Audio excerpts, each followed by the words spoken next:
ujumbe wangu kwa jamii ni kwamba wasisite, watu tusikate tamaa pale tunapokuwa na ulemavu uliosababishwa aidha na ugonjwa au uliosababishwa na kuzaliwa. Kwa mfano kama watoto wadogo, tusikate tamaa, tusiwafiche hawa watu ndani, tujitokeze, tuende kwenye huduma, vituo vya utoaji wa huduma, alafu kule wataalamu wetu watatufanyia assessment, watajua tunachohitaji na watatusaidia kadiri ya mjadala unaendelea kwenye kongamano hili.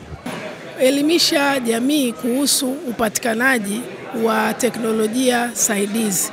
Matumizi, wapi inapatikana, ni vifaa hivyo ni vya namna gani, na umuhimu wake katika kumsaidia mtu mwenye uhitaji aweze kuendesha maisha yake kawaida. Lengo la tatu, kongamano hili linaleta wadau katika sekta ya afya, huduma za utengamao pamoja na wadau wa vifaa saidizi kuzungumza, kujadili namna bora gani, kwa sababu mara nyingi unakuta hivi vifaa saidizi vina gharama kubwa, kwa upatikanaji wao unakuwa ni changamoto.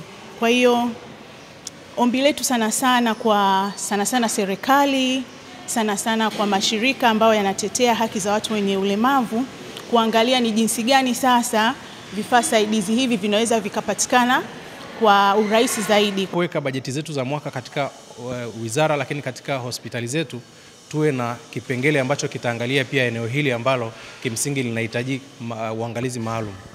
Kwa hivyo ni muhimu sana vifaa hivi vikawemo katika bajeti na katika mipango ya hospitali kuhakikisha kwamba viatu hivi vinapatikana.